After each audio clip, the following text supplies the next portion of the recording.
CircuitPython Squad, it's Prof. G, and in this lesson we're going to build a robot that rolls and talks. We'll first learn about the continuous rotation servos, then we'll use the skills gained in earlier lessons to create a web-based dashboard to move those continuous rotation servos when we press buttons on a web page. And by the time we're done, we'll have a robot that can roll when direction buttons are pressed, stop when the button is released, and as a bonus, we'll leverage what we've learned in prior lessons to play sounds triggered from the dashboard too. So let's roll! So if you followed the earlier lessons in our playlist or want to catch up, at this point everyone should have configured a Raspberry Pi Pico W with the files needed to work with MQTT over Wi-Fi. If you need to set up a Pico for CircuitPython, we've got a lesson for that, and there's also a lesson on setting up Wi-Fi for the Pico W. Everyone should also have a free Adafruit IO account and should have a settings.toml file on their Pico W like this one, which contains their Wi-Fi network name, their Wi-Fi password, and their Adafruit IO account name and Adafruit IO key. Again, all this was covered in earlier lessons. Feel free to go back and see those lessons if you need help or a review. If you need to catch up, later in this lesson I'll show you where you can download some starter code, which is the code we completed in prior lessons, and I'll show you where you can download completed code at the end of this lesson if you want to compare against anything that you write as part of this lesson. Now in this lesson we're going to be working with continuous rotation servos. Here's a quick tutorial on how these work. Continuous rotation servos are distinctly different from standard servos. They are different pieces of hardware and they require different code. Now standard servos rotate in an arc from 0 to 180 degrees or a half circle.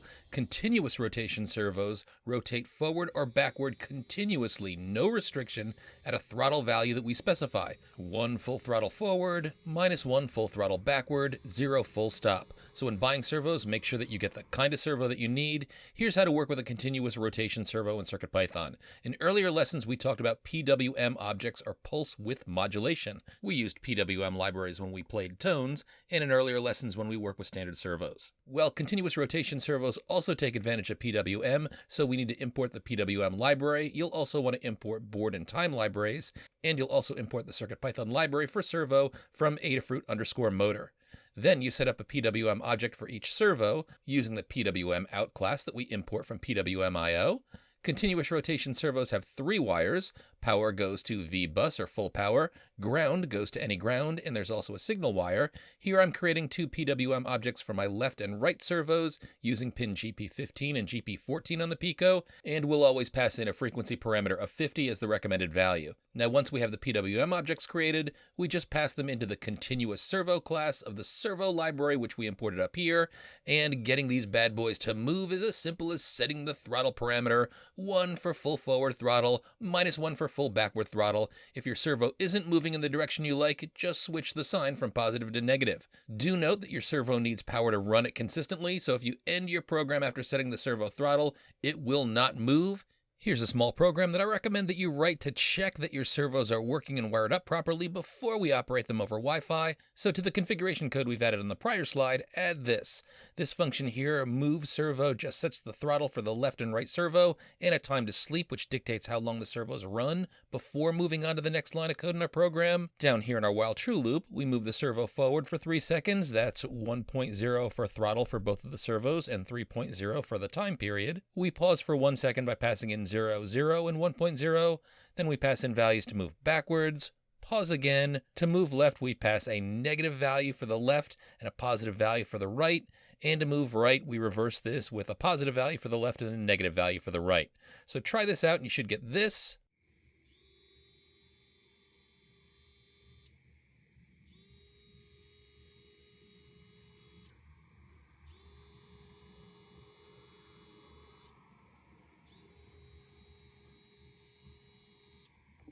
Now just a quick note, if you find that one or both of your servos is drifting, meaning it's moving even when the throttle is set to 0, I'll demonstrate this further after we code the dashboard and I'll show how we can fix it. And when you've gotten this far, we're ready to work with our dashboard. Then we'll write code on the Pico to accept the dashboard instructions and move the robot. So head over to Adafruit IO at io.adafruit.com, make sure that you're logged in and click on the dashboard tab. I'm going to click on New Dashboard, and I'm going to call this dashboard Robot. Click Create, then find the new dashboard you just created, Robot, and click that. And we've got nothing on this dashboard, but let's change that. In the gear in the upper right-hand corner, if you pull that down, you'll be able to select Create New Block. Click on the momentary button block. We're going to create a new feed to use for moving our robot, so we're going to call that move_feed. That's all lowercase. After you press return, move feed should show up in your feed name list. Click the X next to move_feed and click next step. Then for the block setting for your button text, that's going to be the label that shows up on the button, and I'm going to put in an emoji for the up arrow symbol. If you can't pull up the emojis or you don't want to, you can put the word up or forward in here. On Macs, you can call up the character viewer to get your emojis to show up with Control-Command Spacebar. On Windows, you'll get something similar with Windows logo key plus period. I'm just going to type up into the search and I can find my emoji for up, and I'll click on this. The button text in Adafruit IO is a little bit weird. You've got to have at least one character in there at all times. So I add the emoji, then I delete the reset word before this. Now for the press value, I'm going to add the word forward, all lowercase. So this means when I press this button, the move feed, move_feed, is going to send the message forward. And when I release that button, it's going to send the message 0. And both of those are going to be strings. Then I'll click on create block down here, and I'll repeat these steps for 3 other buttons. Gear in the upper right, select create new block, momentary button, click the box next to move feed to select it, click next step.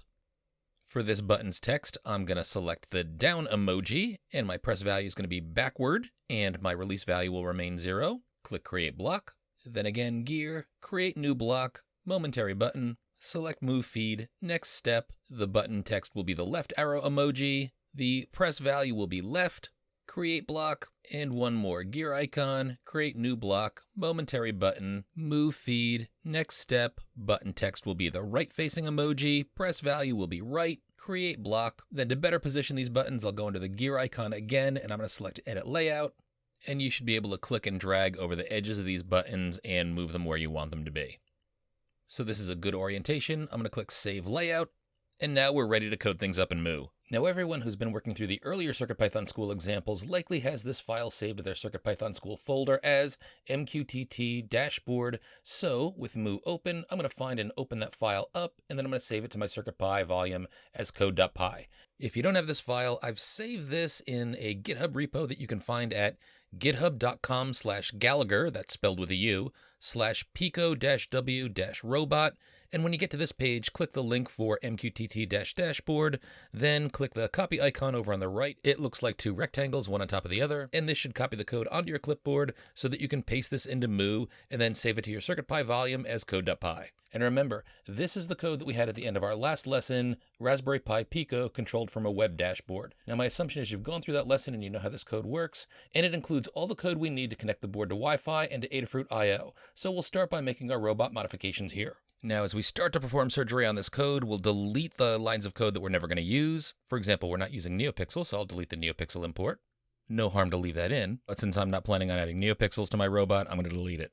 And let's configure our servos. So this servo down here isn't going to be setting up a standard servo. We want to work with continuous rotation servos. So I'll delete the .servo portion here and enter continuous servo with a capital C and capital S, and follow this with parens. And what we need to do to set up a continuous rotation servo is to pass in a PWM object. My servo on GP14 is the right servo, so I'll call this PWM object PWM_right. I'll copy this line and change the comment up here to refer to GP14 and GP15, and then I'll paste the line below and change the name of this to PWM_left and change the board to board.gp15. Then I'll pass this PWM_left object between the parens here. I want to call my first servo servo_left. Then I'll highlight this line, paste it down below, and I'll change servo_left to servo_right. And I'll make sure that I pass in PWM_right here. Now I am going to set up an MP3 decoder later on when I play sounds for my robot, but I'm not going to do that right now. And I haven't copied files over to my robot yet, so I'm just going to highlight these 3 lines in Command K to comment them out so my code doesn't crash. If these lines weren't commented out and you did not have the file encouragement1.mp3 in your sounds folder on your board, then you would crash. I'm not going to worry about the play_mp3 function in here. I'll use that later. I'm not using it right now, but it's not going to harm my code. But since I don't need my NeoPixels and I'm not planning on adding NeoPixels to my robot, I'm going to delete this block here. Now remember, we always declare a feed variable, and then we add that to our connect function. So I'm going to highlight these extra feed values and delete them, and I'm going to change the name of this first feed here. We're not using strip on off. We're going to have a feed called move_feed. And the last part of this string it's set equal to should be move_feed as well. So it's /feed/move_feed. And then down here in connect, we want to make sure that we connect to that feed that we just created. So I'm going to delete the last 3 feeds. I don't need those. And to subscribe to the one feed that I just created, I'm going to change this value from strip on off to move_feed. So since our up, down, left, right button are set to move_feed, and we've just subscribed to them in this code is going to listen for those 4 messages. Now the code we write to respond to those messages is in our messages function here. Now I don't need this global variable for strip color since I'm not using NeoPixel, so I'm going to highlight and delete that. And I'm going to highlight and delete the 3 elif clauses in this if statement. And the first message I'll respond to is if the message equals 0. Remember, 0 is what is sent when we depress or we release the button. And before I do that, very important, these are now robot directions, and I need to make sure that I set if topic double equals. We're not listening for strip_on_off_feed anymore. This is going to be move_feed. Remember, that's the feed we used when we set up the buttons on our dashboard. So now I'll change message on to message 0. And very important, this is a string containing the number 0, so it's surrounded by double quotes. It's not a capital O. And I'm going to delete the remainder of the stuff that's underneath this if clause. I'll put in a comment that says stop both servos, and I'm going to write a function to control moving the servos. I'll scroll up here and I'll put it right underneath the area where I define my servos. I like to keep all my servo code together, and I'm just going to say def to define this function. It's going to be called move_servo, and in between parentheses, I'm going to pass in a left_throttle, comma, and a right_throttle, comma. And after the closing parens, make sure that you enter a colon, and then indented below this, I'm going to say servo_left.throttle equals left throttle, and servo_right.throttle equals right throttle. Now I'll be able to set the servos with a 1-line function. So down here under if message double equals 0, and I'll make my code bigger so it's easier to see, I want to stop my servos, and I can do that with move_servo passing in 0.0, comma 0.0. Then below this, let's outdent and handle our directions. So I'll say elif message double equals, and in between double quotes, I'll put in forward, all lowercase, colon. This is the message that's sent if we press the up button. So we'll call move_servo passing in 1.0, comma 1.0. You never want to go above 1.0, but that's full throttle, both servos in the same direction. Below this, we'll outdent elif message double equals in between double quotes backward. And to go backward, we'll say move_servo, and between parens, we'll pass in -1.0, comma -1.0. Outdent elif message double equals the string left, colon, indent move_servo passing in -1.0, comma 1.0. Outdent elif message double equals the string right, colon, move_servo in between parens 1.0, comma -1.0. That's going to account for the 4 directions that we're going to send when we press the respective button, as well as message 0, which is the message that's sent when we release any of those buttons. Now, we wrote this code in an earlier lesson, so we know this block of code connects to the Wi-Fi. If you ever get errors in this part of your code, you probably have a problem with your settings.toml file. You probably don't have the correct Wi-Fi name or password in there. This block of code down here sets up the MQTT client object. This is what we're going to use to listen to messages that come from our dashboard that are sent through Adafruit IO, which is our broker. Down here, we set up the MQTT client we just created to respond to connected, disconnected, and message functions that we created above. Calling MQTT client.connect will connect to Adafruit IO. If you ever get errors in here, it's probably due to the fact that your settings.toml file doesn't have your proper Adafruit IO password or your proper Adafruit IO key value. And a quick note just for my students could run into one additional connection problem. Our Boston College campus network requires all Pico Ws to have their MAC address registered through a special campus service. That's helix.bc.edu. Now, I've shared a video with them on how to do this. I just want my students to be aware that if they're troubleshooting connection problems, their board needs to have their MAC address registered at helix.bc.edu. I've seen at least one student this semester who didn't do this properly, and that's why their code was crashing when trying to connect. Home Wi-Fi users shouldn't have this problem, but there's a chance if you're on a campus, a corporate network, maybe a school, there might be some kind of network limitation. So if you have connection problems, consult your network staff. Now, these messages down here calling MQTT client.publish are useful if you disconnect from the dashboard and you want the current state of the dashboard to be sent. This is useful if, for example, you're moving a servo to a particular location that's on the dashboard. That's what we did with standard servo in the previous lesson. Or you're setting up NeoPixel lights, turning them on or off, or setting up a color, but we don't need any of that with our robot. So I'm just going to highlight this block of code here and delete it. Our while true statement remains unchanged. So let's open our serial console and save. It looks like we don't have any errors. We connect to Adafruit IO, and I'll position my web browser with the dashboard over here to the right so you can see the messages sent as I click the buttons. Press, and hey, we've got some movement. But oh, look, when I release, my left servo continues to move. This happens sometimes. I'll press backward, wheels move backward, but when I release, we drift forward again on the left wheel. Left works. Right works. But let's see about fixing that drift. Now, there are a few descriptions of what's going on that you can find online. Here's one of them from Adafruit's site that talks about the Cricut board. Now, we could modify our code to adjust for the drift. Most continuous rotation servos have a screw below them, which can be turned to calibrate the speed to 0. So here's the screw on my servo. Now my servo's drifting when I set the throttle to 0. I found a screwdriver to fit the hole. If I turn this, I'm turning it clockwise. Eventually the servo stopped drifting and stayed stopped, and now my dashboard buttons seem to work fine.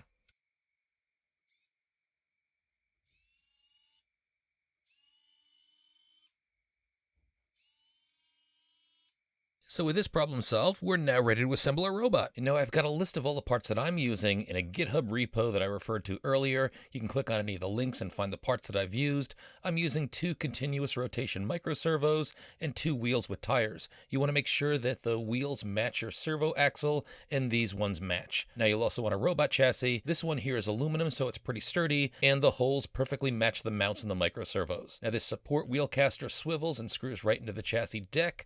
You'll also want a Raspberry Pi Pico W, which you likely already have, a breadboard, which you likely already have. I really love these breadboards that have the pin names for the Pico printed right on them. It's very handy because the Pico itself doesn't have pin names printed on top of the board, and you'll need a bunch of pin jumper wires. Now, if you want your robot to play sounds, which I'll show how to do later in this lesson, you'll need a speaker with its own power source. I use one of these inexpensive hamburger speakers, which has a rechargeable battery built in. Now, you can attach a speaker like this to your Pico using pin alligator clip wires, or you can buy one of these breadboard-friendly 3.5mm jacks for a sturdier build. The speaker will plug right into this jack and it'll be held nice and snug. Now these jacks come in both stereo or mono versions. My guess is that your speaker has a stereo plug, but I'll describe how you can tell later on in the lesson. And since the Pico doesn't have a lot of storage, if you want your robot to play longer sounds or play a lot of sounds, you can add an SD card to your Pico with this board. Again, I've got a lesson on how you wire and code that up. You'll also need a micro SD card, and keep in mind that you can't use anything larger than 32 gig. That's still a ton of storage. Now here's how you put all this together. You can see I've already screwed the support wheel in on the underside of the chassis, and here I've got one of my continuous rotation microservos screwed into the underside of the base, and I've threaded the wires for the servo through these holes in the deck. Now the servo inserts inside the base with the axle facing out. A hole in the servo matches a hole in the chassis side. It's a little tough to get the nut on the inside of the chassis, so I found it easier to thread the screw in from the inside and put the nut on the outside. Then you can just use a screwdriver or needle nose pliers to tighten things up. This wheel comes in 2 pieces, so you want to stretch the tire around the wheel, and you want to insert this larger hole into the servo motor's axle. Then just add the screw and tighten it up so the wheel is straight. Now I can power this project and make it mobile by using this candy bar style mobile phone charger. The short cable is a micro USB cable. One side inserts into the Pico, and when it's time to recharge this, I just flip the cable and use the other port to plug into a standard USB port. Now I attach it to the underside of the chassis between the wheels. This gives it a good center of gravity. I use Velcro tape. Just make sure that your support wheel can rotate fully and the battery doesn't get in the way. This probably means a bit of the battery will hang off the chassis, but that's okay. Now I'm going to attach the Pico to the robot using a breadboard. There's sticky backing under most breadboards, but I like to use Velcro tape. Just make sure that your Pico is oriented so that the USB cable points out the back. This will keep it close to the battery cable, and it'll let you add a speaker over the support wheel later if you like. Then I suggest attaching one wheel at a time so that you can test things. So here I've wired up the left wheel first. The servo colors have this yellow-orange as the signal. The middle one is usually red. That's power. You can put that to V bus, and the brown is ground. So if I have front wheel drive orientation, I'm going to test my left wheel first. That's connected to GP15. And when I press the button, it looks like the rotation is in the right direction, so this wheel's set up fine.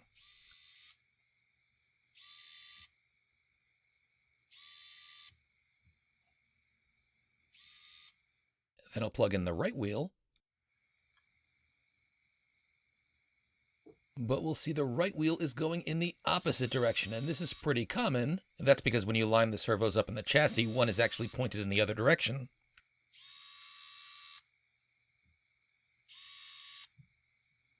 But we can change this just by modifying our code. Now over here in our move servo function, I'm going to create 2 local variables, left underscore adjustment and right underscore adjustment. You can start out setting these both to 1.0, but since my right adjustment needs to be changed and go in the opposite direction, I'm going to set this to -1.0, and then I'm just going to multiply my left throttle and my right throttle settings down here by my left adjustment and my right adjustment. The negative value just reverses the direction of that servo, and when I try this out now, we see everything works perfectly. When I press the forward button, both wheels go in the right direction. Press down, they go in the opposite direction. Left turns the left wheel backward and the right wheel forward, and right turns the right wheel backward and the left wheel forward. Looking good! You can probably do a much better job of cable management than I did, but you can see I used a simple wire tie to pull the wires together and keep them away from the wheels. So here we're trying out in the hallway outside of my lab, and press the button, we're going forward, we release and we stop. How about a left turn? Looking good. How about a right turn? Looking good. All right, we're spinning around. We can go forward. Looking good. Stops very well. Backwards too. Outstanding. Hopefully your bot is moving just as well. You can celebrate by doing the robot. Now I want to show you how you can leverage what you learned in earlier lessons to play sounds from the robot as well. Now I've got a bunch of sounds in our CircuitPython School Google Drive at bit.ly/CircuitPython-school-files. I'm going to find the folder named robot_sounds_named and right click to download that. And this folder contains so many sounds that they won't fit on a standard Pico W. Now you can feel free to check out these files and copy over the files onto your Pico that you would like to use. But my students have also completed an earlier tutorial where they added an SD card reader to their Pico. So they have 32 gigs of space on their Pico. So I'm going to insert an SD card into the reader and then into my Mac. And I can see the card shows up on my desktop with the name boot. Now, if I take a look at the Robot Sounds Named folder that I downloaded, you can see that there are a bunch of MP3 files in here. I've got plenty of space on my SD card, so I'm going to drag this entire folder over to the SD card. And you can see the folder is on the SD card. You can ignore that sounds folder, that's from an earlier project, but I want to make sure that I refer to SD/robot_sounds_named when I set my path for playing the MP3 sounds. Now, when we previously worked with audio, I just alligator clipped a ground wire to the sleeve of the audio plug, and I clipped the digital in wire to the tip of the plug, and this worked fine. But for something more stable, and that can be important because your robot's going to be moving around, you can buy one of these breadboard-friendly audio jacks. They're less than $1. Now, they sell these as both stereo and mono jacks, and the difference is important. If your pin has 3 segments like the one here, it's a stereo pin, so it's important to get a stereo jack. If it only has 2 segments, it's mono. Now, mono jacks don't work with stereo, and I learned this the hard way. I just assumed, since I was using a single speaker, that it was a mono speaker, and I wasted a day trying to figure out why my stereo plug wasn't working with a mono jack. Now, when it comes to wiring this up, the middle leg wires to ground, and either outer leg goes to the digital in pin that you're using. That's GP16 for me, and the speaker should plug in nicely. Now, let me show you how I've modified my dashboard to play sounds. I've got my direction buttons down here, but up top I've got a button for each sound I want to play. When I created each sound, I used the sounds_feed. That was a feed that we created in the earlier lesson, but you can create that new if you need to. Then inside I give the button text a name, but very important, for the press value you want to make sure it's the exact name of the file. So the name of this file is bro-that's-totally-cool.mp3, and what I'm going to end up doing in the code is take this message and just pass it into our play MP3 function. This is a great way to set things up because you'll never need to modify your Python code in order to play a new file. You just have to copy that MP3 file over to the correct directory and add a new button on your dashboard. So each of these buttons here has a press value for a separate MP3 file, and that press value is the exact name of the file. Now let's modify our Python code so we can play these files. So I'll put a comment in here that says include movement and sounds. And since I'm using an SD card, it's very important that I import, mount_SD. That's the special library that we wrote in our earlier lesson that lets us use our SD card. Again, you need to have gone through the earlier lesson and saved that file into your lib folder for this to work. Now I'm also going to head down here to the path, and I'm going to change the path to /sd/robot_sounds_named/ SD refers to the SD card, and that second part of the path has to be the name of the folder exactly as it's spelled, and it is. I'll modify the comment to remind me that this is referring to the SD card.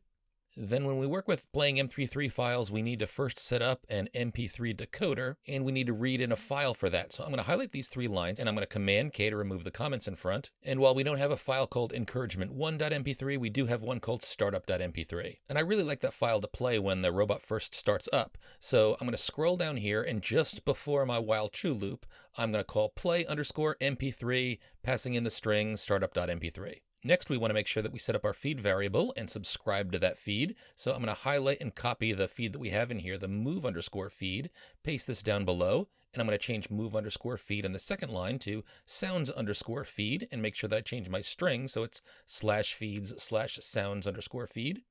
So now I've got 2 feed variables. I'm going to head down here into my connected function, and just below where I subscribe to move feed, I'm going to say client.subscribe, and between parens, I'm going to pass in sounds_feed.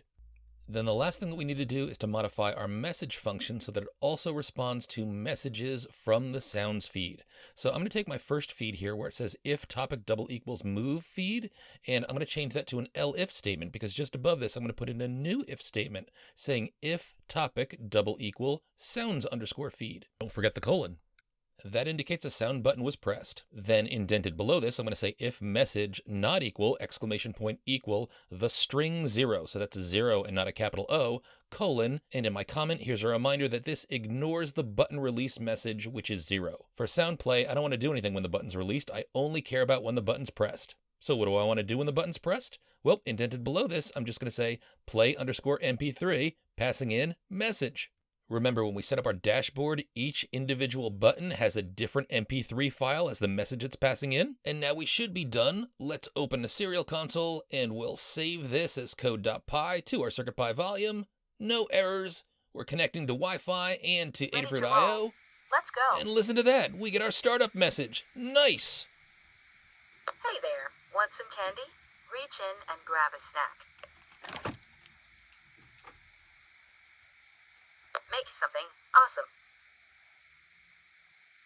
Watch out, I'm on a roll. Nice job, maker.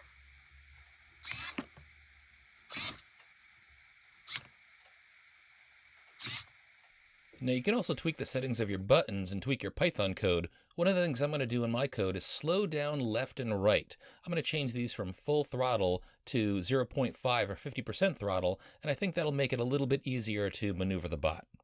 So this is looking great. I'm going to save this code to my CircuitPython school folder as MQTT-robot-with-motion-and-sound. And now I'll try this out with a mobile battery. Ready to roll. Let's go. And this works great. But there are a few things to warn you about. One is that if you're using the free version of Adafruit IO, it will throttle you if you send more than 30 messages a minute. And remember, a button that's pressed sends 2 messages, one when it's pressed and one when it's depressed. So if you press and release the button more than 15 times a minute, you'll get a message like the one here that's a throttle warning. Now you'll be paused from sending more messages, and you'll see how long you have to wait until the throttle is released. Now, if you ever get stuck throttling while your robot is moving, the release won't be sent, and your robot will keep moving in that direction. Now, if you buy the Adafruit IO Power Plan, that's $10 a month, you get twice as many messages, and you should be able to avoid throttling in most situations. Now, another issue that I found is that while using a dashboard works great in a browser on a laptop, for some reason, I didn't find it worked reliably on a mobile device, or at least on my iPhone and iPad. We'll pay attention to whether or not this is a bug that can be fixed or a limitation in Adafruit IO.